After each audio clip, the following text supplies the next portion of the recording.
وہ سفیان کہتا ہے عبداللہ بن سلام سے، رضائی بھائی، اب لفظ کا استعمال کیا، رضائی بھائی، یعنی کہ خون کے اعتبار سے یا قبیلے کے اعتبار سے نہیں ہے، اب ملاقات ہوئی ہے، ایک دل کا رشتہ قائم ہوا ہے، تو کہہ رہا ہے رضائی بھائی ذرا میرے قریب آؤ، اور اکیلے میں تنہائی میں ان کو بٹھا لیا اور بات چیت کرنی شروع کر دی۔ کافی وقت گزرتا گیا، جب ان کو برداشت نہ ہو سکا اس کی باتوں کو، اس کی گردن کاٹی اور تھیلے میں رکھی، اٹھا کر کے چلے آئے۔ تو یہ کیا تھا؟ ایمان کا جذبہ، ایمانی ولولہ۔ اب چھوٹی سی سنت ہے، مثال کے طور پہ چھوٹی سی سنت، ہماری نظر میں بہت چھوٹی سی سنت ہے، ایک ڈاڑھی ہے۔ اللہ کے نبی علیہ الصلاۃ والسلام نے اس کے بارے میں ارشاد فرمایا ہے کہ ایک غیر مسلم، ایک جس کو کہا جاتا ہے بھنگی کہتے ہیں لفظ کو سمجھ میں آنے کے لیے کھلے الفاظ میں، تو یہ غیر مسلم ہے، وہ راستے میں چوراہوں پہ وہ جھاڑو لگاتا ہے، صفائی کرتا ہے۔ اللہ کے نبی علیہ الصلاۃ والسلام اسی راستے سے نماز پڑھنے کے لیے مسجد جاتے ہیں مستقل، اس کے چہرے پہ ڈاڑھی کا 1 یا 2 بال تھے صرف، غیر مسلم ہے، یہودی ہے وہ وقت میں، مسلمان نہیں ہے وہ، اس کے چہرے کو دیکھتے تھے اور دیکھ کر کے مسکرایا کرتے تھے، اس کے چہرے کو دیکھا اور مسکراتے تھے۔ کیوں مسکراتے تھے؟ کیونکہ کافر نے بھی اس وقت ڈاڑھی رکھ رکھی تھی۔ فرعون اپنے وقت کا بادشاہ ہونے کے ساتھ ساتھ اپنے آپ کو خدا کہلواتا تھا، اپنے وقت کا بادشاہ اور اپنے آپ کو خدا کہلواتا تھا، بولے وحدہ لا شریک، میری ذات ہے، واجب الوجود ہونا صرف میری ذات ہے، میں ہی خدا ہوں، جو میں کہتا ہوں وہی ہوتا ہے، لیکن اس کے چہرے پہ بھی ڈالی تھی۔ ابھی ایک واقعہ لکھا ہے، کوئی مولانا تھے، وہ ممبئی سے اور گورکھپور کے لیے انہوں نے ٹرین میں بیٹھے، تو وہ ایک چیز بیان کر رہے ہیں ڈاڑھی کے معاملے میں۔ جب وہاں سے بیٹھے تو کچھ آگے چل کے ریلوے اسٹیشن پہ کوئی کسی اور اسٹیشن سے جو مخنث ہوتے ہیں ہجڑے، وہ چڑھے۔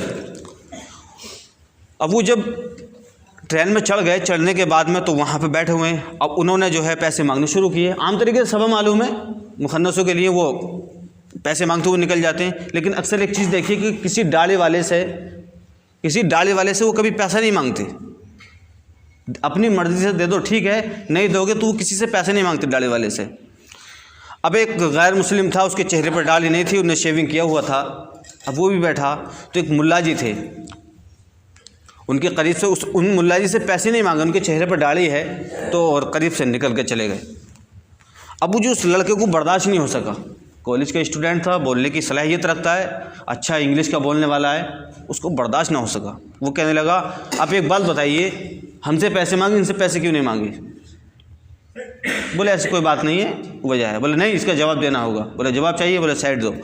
اب اس کے پاس بیٹھ گئے، بیٹھنے کے بعد کہنے لگا اچھا ایک بات بتاؤ، وہ سامنے کون بیٹھا ہے؟ تو بولے وہ ملا جی ہیں، ڈاڑھی ہے ان کے چہرے پہ۔ بولے پاس میں کون ہے تمہارے؟ بولے چہرے پہ ڈاڑھی ہے، پہچان ہے؟ بولے ہاں ڈاڑھی ہے چہرے پہ، ڈاڑھی کی وجہ سے ایک مرد ہے، مرد کی پہچان ہوتی ہے ڈاڑھی، خود وہی کہہ رہا ہے، وہ خود اس چیز کو کہہ رہا ہے۔ سامنے ایک اشارہ کیا ایک عورت کی طرف اشارہ کیا، بولے وہ کون ہے؟ بولے وہ عورت ہے۔ بولے اس چیز کی پہچان کیسے ہوگی؟ بولے وہ عورت ہے۔ بولے اس کے چہرے پہ ڈاڑھی نہیں ہے، اس کے چہرے پہ ڈاڑھی نہیں ہے۔ بولے تو اپنے چہرہ دیکھ۔ بولے میں نے شیونگ کیا ہوا ہے۔ بولے کیا ہوا ہے نا، تو اپنی مرضی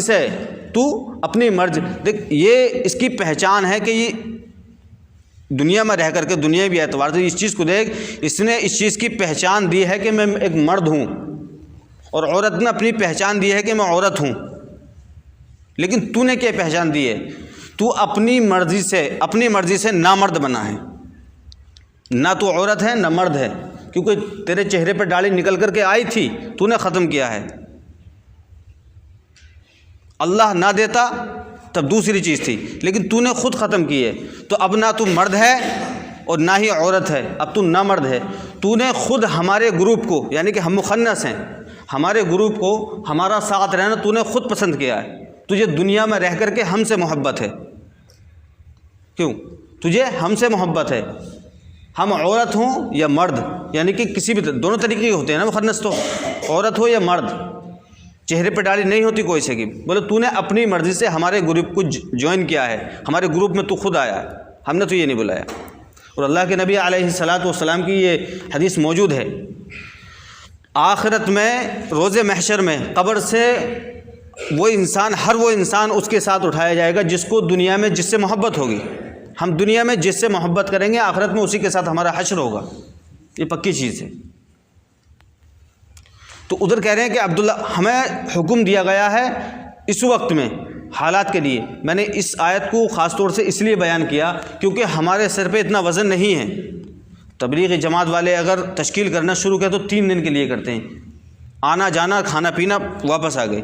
40 دن کے لیے تشکیل کرتے ہیں، علاقے میں گھومے واپس آ گئے۔ 4 مہینے کے لیے تشکیل کرتے ہیں اور لمبے دوسرے اسٹیٹ میں جا کر کے ملاقاتیں کریں گے۔ دین کو پھیلائیں گے تو ہم بھی کچھ سیکھیں گے، ہماری بھی کچھ ترجمانی ہوگی، تو ہم یہاں سے نکلیں گے تو 4 مہینے کے لیے لے گئے، ٹھیک ہے، واپس ہم گھر آ جاتے ہیں۔ لیکن صحابہ اکرام کے دور میں جس وقت میں قرآن نازل ہو رہا تھا، سمجھے، تبلیغی جماعت والے ہوں یا کوئی عالم بیان کرنے والا یا خطیب ہو، کوئی بھی بیٹھ کر کے جب بیان کرتا تو ایک ہی چیز کہتا ہے کہ نبیوں والا کا اچھی چیز ہے تبلیغی جماعت میں جانا، غلط نہیں ہے، اس سے ہمارا ایمان کو تازگی ملتی ہے، ہم جو کچھ بھولے ہوئے ہیں اس کو صحیح راہ پکڑ لیتے ہیں، ہمارے ایمان میں مضبوط یہ ہوتی ہے، ہمارے ایمان میں اضافہ ہوتا ہے، اچھی چیز ہے، اسلام کی پہچان ہوتی ہے، ایمان کی پہچان ہوتی ہے، مسلمان کی پہچان ہوتی ہے۔ حرام اور حلال کا فرق کیا ہے، اس کی چیز کی ہمیں پہچان ہوتی ہے، سمجھے۔ کسی کا دل توڑنا اصل مقصد نہیں ہے، میرا کام یا آپ کا کام اصل چیز ہے۔ جس طریقے سے ہمارا بیٹا غلط راہ پہ چلا ہے تو اس راہ سے ہٹانے کے لیے ہر طریقے کی ہم اپنی اولاد سے بات کرتے ہیں، بولے بیٹا ایسا نہیں، ایسا غلط ہے، اس کو برا لگے گا، غلط لگے گا۔ میں یہاں پہ جو بیٹھا ہوں، ذلیل کرنا اصل مقصد نہیں ہے، دل توڑنا اصل مقصد نہیں ہے۔ دیکھو یہاں پہ خواجہ معین الدین چشتی رحمۃ اللہ علیہ، سب جانتے ہیں خواجہ معین الدین چشتی رحمۃ اللہ علیہ کو۔ خواجہ معین الدین چشتی رحمۃ اللہ علیہ کے پاس ایک بوڑھا شخص کھانا لے کر کے آیا اور کہا کہ میں حضرت کو کھانا کھلاؤں گا۔ بڑے خوش تھا، اس کے دل میں اتنی خواہشیں تھیں کہ خواجہ صاحب کو میں کھانا کھلاؤں گا اپنا، میں ان کے ساتھ بیٹھ کر کے کھانا کھاؤں گا، میرا مقدر اچھا ہے، ایک ولی اللہ والے ہیں۔ وہ وہاں پہ پہنچنے کے بعد اسے معلوم نہیں تھا کہ خواجہ صاحب کا روزہ ہے۔ روزے کی حالت میں وہ کھانا لے کر کے پہنچا، بیٹھے، پھر کیسا آئے، بولے میں آپ کے لیے کھانا لایا ہوں حضرت، کھانا تناول فرمائے، بولے ٹھیک ہے لاؤ، بیٹھ گئے، اپنا روزہ توڑ دیا۔ خواجہ معین الدین چشتی رحمۃ اللہ نے اپنا روزہ توڑ دیا، اور جو ان کا ساتھ میں رہا کرتا تھا، جو ان کا خادم تھا پاس میں، اب کھانا وانا کھایا، کھانا کھانے کے بعد وہ چلا گیا، جانے کے بعد کہا حضرت ایک بات بتائیے، آپ کو تو روزہ ہے، آپ کو تو روزہ تھا، آپ نے کھانا کیوں کھایا، آپ کو معلوم نہیں تھا؟ تو ایک بڑا بہتر جواب دیا حضرت نے، اور وہ ہمارے لیے نصیحت ہونی چاہیے۔ خواجہ معین الدین چشتی رحمۃ اللہ علیہ نے کہا کہ وہ کھانا لے کر کے آیا تھا خوش دلی کے ساتھ، اگر میں کھانا نہ کھاتا تو اس کا دل ٹوٹ جاتا، میں کھانا نہ کھاتا تو دل ٹوٹ جاتا، میں نے کھانا کھا لیا، روزہ ٹوٹ گیا، سمجھے۔ روزے کا کفارہ ادا کیا جا سکتا ہے، روزے کا کفارہ ادا کیا جا سکتا ہے، یعنی کہ ہم نے کفارہ کس کو کہتے ہیں؟ کیونکہ کفارہ اس چیز کا نام ہے جس طریقے سے اب اس کے بدلے میں مسکینوں کو کھانا کھلانا، یعنی کہ اس کا کفارہ، یعنی کہ جیسے قسم کھاتے ہیں ہم، تو قسم کا حل علماء کے پاس وہ ٹائم نہیں ہے پوری تفسیر میں جانے کا، بہت لمبا ہو جائے گا۔ تو اب کفارہ اسی طریقے سے جیسے ہم نے قسم کھا لی، اس کے بطور اس کے یتیم ہو، مسکین ہو، ان کو کھانا کھلایا جاتا ہے، اس کا صدقہ جاریہ کیا جاتا ہے، اس طریقے سے نکل جاتا ہے۔ تو کہا کہ روزہ توڑنے کا کفارہ دیا جا سکتا ہے، لیکن کسی کے دل کے توڑنے کا کفارہ آج تک نہ ہی کسی نے دیا ہے اور نہ ہی دیا جا سکتا ہے۔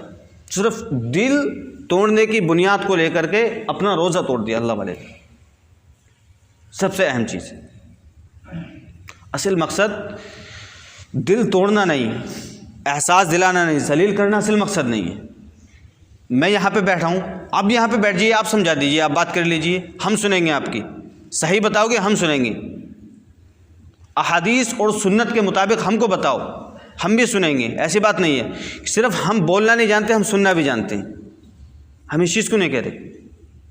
تو وہاں پہ اس نے ثابت کیا، ٹرین کے اندر دیکھو ثابت کیا، چہرے پہ داڑھی نہ ہونا، چہرے پر نہ داڑھی ہونا نامرد کی پہچان، اس نے خود کہا اس چیز کی، یہ نامرد کے، اپنے ذہن سے سوچو اس بات کو، میری بات مت مانو، میری مت مانو، کسی عالم کی مت مانو، کسی کی مت مانو، تنہائی میں اکیلے بیٹھ کر کے سوچو، اور سوچنے کے بعد غور کرو اس چیز پہ کہ یہ صحیح ہے یا غلط ہے۔